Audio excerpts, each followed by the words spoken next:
आमलकी एकादशी व्रत कथा। आमलकी एकादशी का महत्व। धर्मराज युधिष्ठिर बोले, हे जनार्दन, आपने फाल्गुन के कृष्ण पक्ष की विजय एकादशी का सुंदर वर्णन करते हुए सुनाया। अब आप फाल्गुन मास के शुक्ल पक्ष की एकादशी का क्या नाम है तथा उसकी विधि क्या है, कृपा करके आप मुझे बताइए। श्री भगवान बोले, हे राजन, फाल्गुन मास के शुक्ल पक्ष की एकादशी का नाम आमलकी एकादशी है। इस व्रत के करने से समस्त पाप नष्ट हो जाते हैं तथा इसके प्रभाव से 1000 गौदान का फल प्राप्त होता है। इस व्रत के करने से समस्त पाप नष्ट हो जाते हैं। राजन, अब मैं आपको महर्षि वशिष्ठ जी के द्वारा राजा मंधाता को सुनाई पौराणिक कथा के बारे में बताता हूँ, आप इसे ध्यान पूर्वक सुने। आमलकी एकादशी व्रत कथा। राजा मंधाता बोले कि हे वशिष्ठ जी, यदि आप मुझ पर कृपा करें तो किसी ऐसे व्रत की कथा कहिए जिससे मेरा कल्याण हो। महर्षि वशिष्ठ बोले, हे राजन, सब व्रतों से उत्तम और अंत में मोक्ष देने वाली आमलकी एकादशी के व्रत का मैं वर्णन करता हूँ। यह एकादशी फाल्गुन मास के शुक्ल पक्ष में होती है। एक वैदिश नाम का नगर था जिसमें ब्राह्मण, क्षत्रिय, वैश्य और शूद्र चारों वर्ण आनंद सहित रहते थे।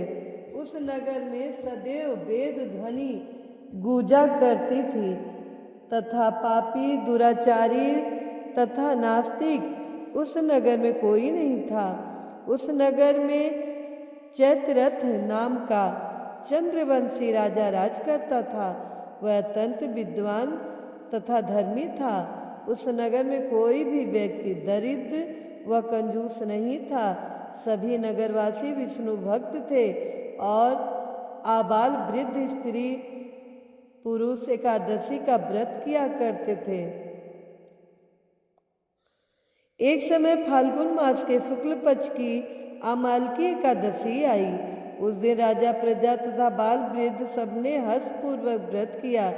राजा अपनी प्रजा के साथ मंदिर में जाकर पूर्ण कुंभ स्थापित करके धूप, दीप, नैवेद्य, पंचरत्न आदि से धात्री आंवले का पूजन करने लगे और इस प्रकार स्तुति करने लगे, हे धात्री, तुम ब्रह्म स्वरूप हो, तुम ब्रह्मा जी द्वारा उत्पन्न हुए हो और समस्त पापों का नाश करने वाले हो। तुमको नमस्कार है। अब तुम मेरा अर्घ्य स्वीकार करो। तुम श्री रामचंद्र जी द्वारा सम्मानित हो। मैं आपकी प्रार्थना करता हूँ, अतः आप मेरे समस्त पापों का नाश करो। उस मंदिर में सब ने रात्रि को जागरण किया।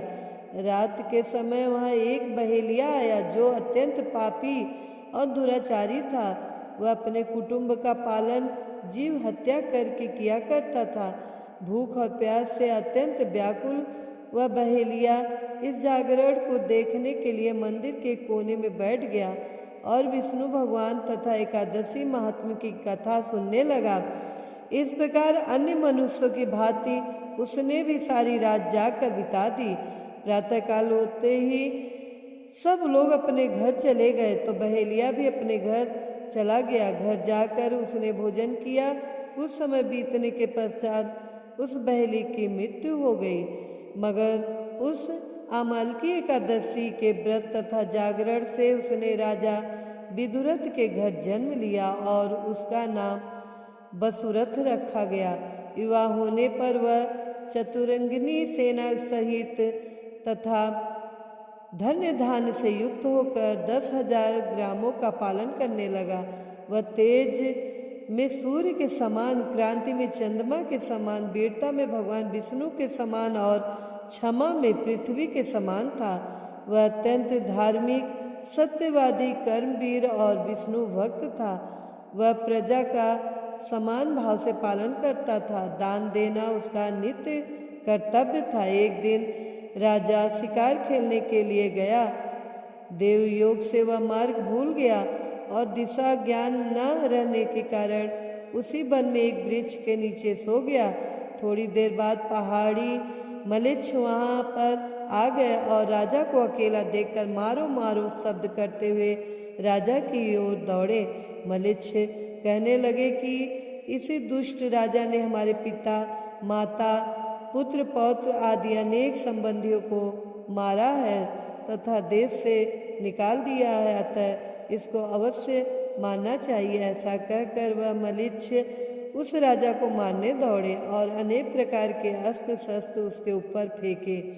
वह सब अस्त्र शस्त्र राजा के शरीर पर गिरते ही नष्ट हो जाते और उनका वार पुष्प के समान प्रतीत होता। अब उन मलेच्छों के अस्त्र शस्त्र उल्टा उन्हीं पर प्रहार करने लगे, जिससे वह मूर्छित होकर गिरने लगे। उसी समय राजा के शरीर से एक दिव्य स्त्री उत्पन्न हुई।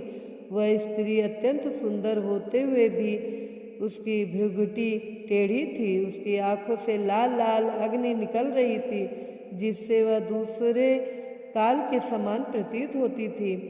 वह स्त्री मलेच्छों को मारने दौड़ी और थोड़ी ही देर में उसने सब मलेच्छों को काल के गाल में पहुंचा दिया। जब राजा सोकर उठा तो उसने मलेच्छों को मरा हुआ देखकर कहा कि इन शत्रुओं को किसने मारा है? इस वन में मेरा कौन हितैषी रहता है? वह ऐसा विचार कर ही रहा था कि आकाशवाणी हुई, हे राजा, इस संसार में विष्णु भगवान के अतिरिक्त कौन तेरी सहायता कर सकता है? इस आकाशवाणी को सुनकर राजा अपने राज्य में आ गया और सुखपूर्वक राज करने लगा। महर्षि वशिष्ठ बोले कि हे राजन, यह अमाल की एकादशी के व्रत का प्रभाव था। जो मनुष्य इस अमाल की एकादशी का व्रत करते हैं वह प्रत्येक कार्य में सफल होते हैं और अंत में विष्णु लोक को जाते हैं। तो प्रेम से बोलिए विष्णु भगवान की जय, अमाल की एकादशी व्रत की जय।